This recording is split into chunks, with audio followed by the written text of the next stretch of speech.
श्यामपुर के वैद्य जगन्नाथ जी एक माने हुए वैद्य थे। स्वयं की बनाई दवाइयों से वह लोगों की शारीरिक समस्याओं को बिल्कुल दूर कर देते थे और मरणासन रोगियों के रोग दूर करके उन्हें तुरंत खड़ा कर देते थे। अभी तक तो शायद ही कोई ऐसा रोगी उनके पास आया होगा जो अपने रोग से रोग मुक्त न हुआ हो। एक दिन की बात है कि वैद्य जी अपने दवाखाने में बैठकर दवा बना रहे थे, तभी एक व्यक्ति जो देखने में कोई रोगी ही मालूम पड़ रहा था, वह आकर बोला, वैद्य जी, आपने तो यहाँ पर बहुत से लोगों के बड़े रोगों का इलाज किया है। पता नहीं आप मेरा इलाज कर भी पाएंगे या नहीं। इस पर वैद्य जी ने उस व्यक्ति की नब्ज देखते हुए पूछा, क्या रोग है तुम्हें? तो वह व्यक्ति बोला, पता नहीं वैद्य जी, मुझे क्या हो गया है। जिस रोग के बारे में मैं सोचता हूँ तो मुझे ऐसा लगता है कि वही रोग मुझे हो गया है। मुझे कुछ भी अच्छा नहीं लगता, बस दिमाग में हमेशा तनाव रहता है। मैं दिन पर दिन कमजोर भी होता जा रहा हूँ। क्या आपके पास कोई ऐसी दवा है जिससे मैं बिल्कुल ठीक हो जाऊं? इतना सुनकर तो वैद्य जी को पूरा यकीन हो गया कि यह व्यक्ति कुछ और नहीं बल्कि वहम का शिकार है। वैसे तो वहम का कोई भी इलाज नहीं है, लेकिन एक वैद्य होने के नाते मेरा कुछ कर्तव्य तो बनता ही है कि मैं इस रोगी के लिए कुछ करूं। तो वैद्य जी फिर एकदम पूरे यकीन के साथ बोले, अरे साहब, ये रोग तो कुछ भी नहीं, मैंने तो बड़े से बड़े रोग अच्छे किए हैं। इस पर वह व्यक्ति प्रसन्न भाव से बोला, तो आप मुझे दवा देंगे ना वैद्य जी? तो वैद्य जी बोले, हाँ हाँ, क्यों नहीं। वैसे भी तुम्हारे रोग को तो मैं पूरी तरह से समझ ही चुका हूँ। वैसे ये कोई खास बड़ा रोग नहीं है। मुझे इस रोग की दवा बनानी पड़ेगी, जिसके लिए मुझे आज का पूरा दिन चाहिए, ताकि मैं इत्मीनान से तुम्हारे रोग के लिए दवा तैयार कर सकूं। तुम ऐसा करना कि कल आ जाना। तुम्हें मैं पूरी तरह से तैयार दवा दे दूंगा, जिसे खाकर तुम एकदम ठीक हो जाओगे। वैद्य जी की बातों को वह व्यक्ति मान गया और प्रसन्नता पूर्वक लौट गया।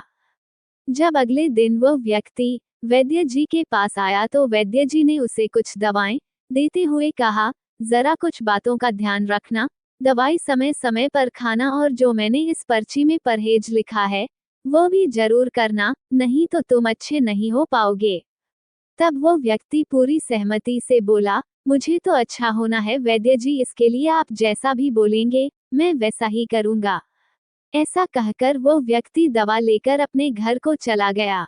कुछ दिन इसी तरह बीत गए। फिर एक दिन वही व्यक्ति वैद्य जी के पास बड़ी खुशी खुशी आया। आज तो वही व्यक्ति कुछ बदला बदला सा दिखाई दे रहा था। सेहत में बढ़ोतरी, चेहरे पर नई चमक और स्वयं में नया उत्साह प्रतीत हो रहा था। वो व्यक्ति वैद्य जी के सामने हाथ जोड़कर बोला, वैद्य जी, मैं तो आपको मान गया। आपने तो मुझे बिल्कुल ही अच्छा कर दिया। इस पर वैद्य जी उस व्यक्ति की ओर एकटुक होकर देखते हुए बोले, तो तुम ठीक हो ही गए। तब वो व्यक्ति बोला, जी वैद्य जी, ये सब आपकी ही कृपा है। लेकिन वैद्य जी, एक बात बतलाए कि मुझे ऐसा कौन सा रोग हो गया था, इसका क्या नाम है, और आपने उस रोग के लिए मुझे कौन सी दवा दी थी? तो वैद्य जी मुस्कुराते हुए बोले, तुम्हें वहम रोग हो गया था और मैंने तुम्हें विश्वास की दवा दी थी। इस पर वह व्यक्ति बड़े आश्चर्य में पड़ गया और बोला, मैं कुछ समझा नहीं वैद्य जी, जरा आप स्पष्ट बतलाइए।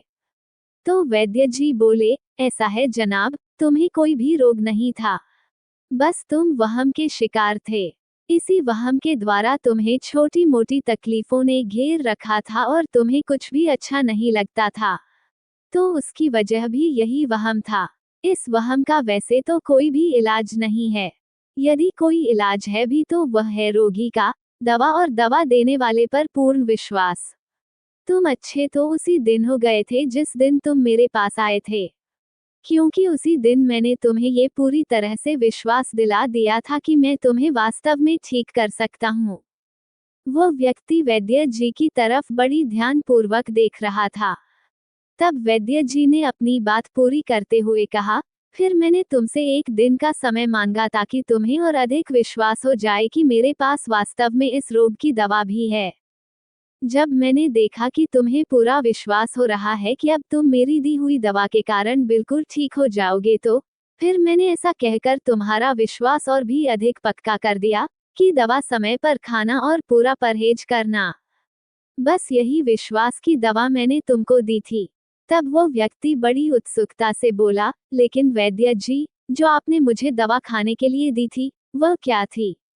तो वैद्य जी बोले, वह तो एक मामूली सी भूख बढ़ाने की दवा थी, जिसे खाकर तुम्हारी भूख बढ़ने लगी।